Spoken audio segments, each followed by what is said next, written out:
Retour en France avec une vision cauchemardesque. Le long du canal de l'Ourcq, dans le 19e arrondissement de Paris, des montagnes de déchets, des bouteilles, des sacs en plastique qui flottent à la surface de l'eau, sans oublier les canettes, les mégots et maintenant les masques. Depuis plusieurs années, la question de la propreté de la ville de Paris est même devenue un enjeu de campagne municipale. Alors, à qui la faute? Aux citoyens qui manquent de civisme ou au manque de moyens mis en œuvre par la mairie? C'est notre dossier de ce samedi 13h. Agnès Monteux et Lara Péquez. 6h du matin, la tournée commence et comme tous les jours, les poubelles débordent de partout. Donc ça, vous êtes obligé de ramasser à la main du coup? On n'a pas le choix. Vous diriez qu'il y a trop de déchets dans Paris? De plus en plus, j'ai l'impression. Il y a des poubelles partout, quoi. Partout. Grégory Frébourg est éboueur depuis 5 ans à Paris. Il ramasse de plus en plus de déchets hors des bacs. Palettes, cartons ou pire, sacs éventrés.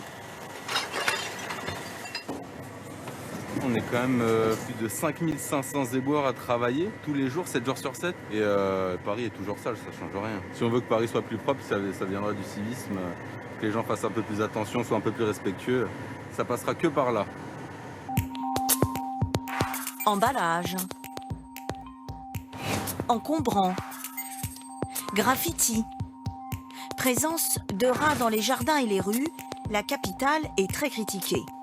Un célèbre journal britannique a même élu la ville lumière homme sale de l'Europe il y a 1 an. Et face à ça, certains Parisiens ont décidé eux-mêmes de s'y coller.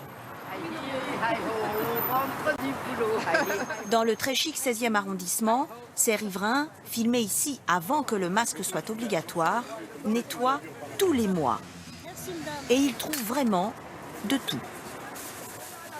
Oh non, votre pantoufle. La pantoufle aussi? Allez, hop, la De pantoufle. Cendrillon. C'est incroyable parce que les gens jettent par la fenêtre directement là. Inacceptable, selon elle, dans ce quartier touristique. Vous voyez un peu une poubelle à ciel ouvert quand même, hein. Les gens passent ici et ils voient tous cette saleté et ils rentrent chez eux dans leur pays, ils disent la France c'est dégueulasse. Ça me fait tout à fait honte. La mairie de Paris, attaquée, a promis de son côté de mettre plus de moyens. De doubler par exemple ses brigades d'urgence. Comme Adama Doucouré, 84 éboueurs sillonnent les quartiers de la capitale.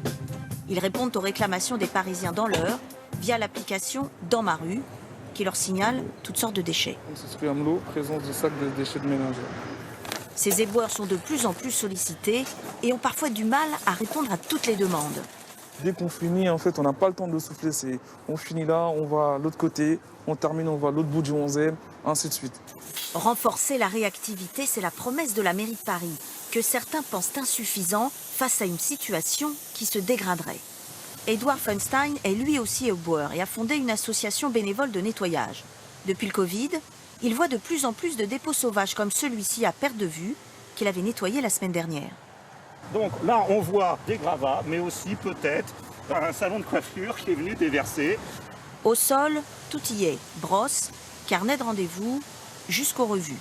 C'est un coiffeur qui a sûrement déposé le bilan, comme beaucoup le font, cafetiers, ainsi de suite, petits magasins, etc. Ce n'est que le début. Et pour économiser justement la mise en décharge, on est à 20-40 € près, viennent se débarrasser de leur entreprise, comme ça, sur la voie publique. Pour faire de Paris une ville propre, lui pense qu'il faudrait presque doubler les personnels. La capitale produit 3000 tonnes de déchets chaque jour.